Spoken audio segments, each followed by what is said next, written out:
Bismillahirrahmanirrahim. Assalamualaikum warahmatullahi wabarakatuh. Perkenalkan, nama saya Abira Robiansa, NIM 2019 13029. Di sini saya akan membahas tentang profesi network engineering. Network engineering adalah orang yang bertanggung jawab untuk merencanakan, membangun, hingga mengolah jaringan untuk memastikan jaringan di perusahaan bisa bekerja dengan baik. Bila perusahaan kamu menggunakan jaringan yang tersambung satu sama lain ketika bekerja, kemungkinan perusahaan akan membutuhkan network engineering ketika terjadi masalah dalam jaringan tersebut. Meski begitu, kebutuhan akan profesi ini tergantung dari cangkupan bisnisnya.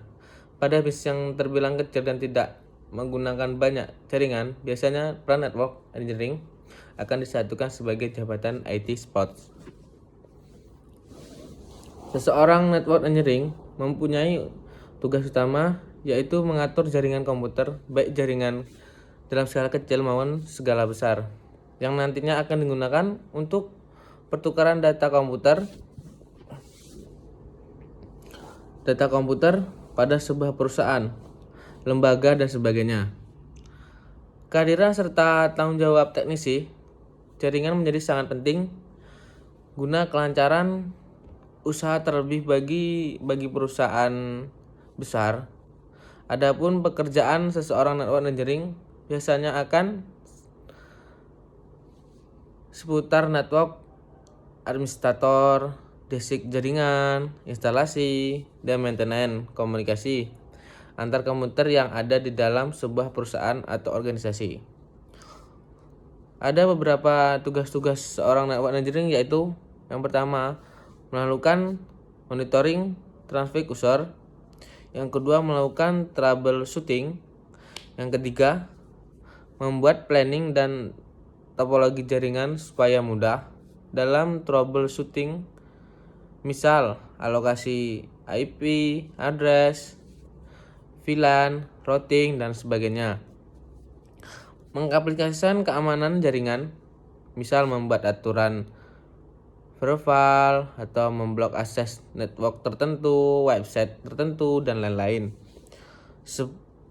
Yang kelima, membuat bandwidth management. Yang keenam, remote spot atau on-site spots.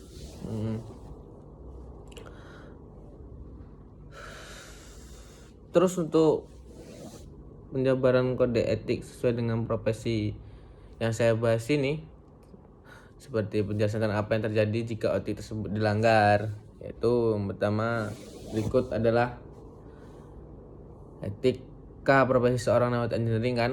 Yang pertama itu tidak boleh mengubah konfigurasi di dalam jaringan tanpa sepengetahuan perusahaan. Yang kedua, harus dapat mengamankan jaringan yang telah dibentuk untuk melayani pengguna. Yang ketiga, menambahkan software dan hardware yang dibutuhkan, mencatat dan melaporkan permasalahan dalam komputer user di dalam jaringan, tidak membiarkan data-data perusahaan disabotase atau duplikasi lah, seperti itulah kiranya. Terus yang keenam, memiliki sikap disiplin dan tetap pada tugas yang telah dibuat.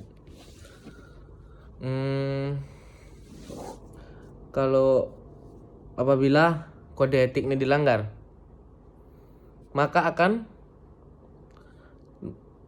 mengalami gangguan jaringan yang berakibatkan terhambatnya pekerjaan para pekerja dan data-data perusahaan, mudah disabotase oleh pengguna luar atau diduplikasi dan mengalami kerugian dalam bentuk material atau non material. Sumber yang saya dapat ini, saya mendapatkan sumber dari internet yang saya cari sendiri. Baiklah, itulah adalah penjabaran yang saya ketahui dari network engineering. Baiklah, saya akhiri. Wassalamualaikum warahmatullahi wabarakatuh. Terima kasih banyak.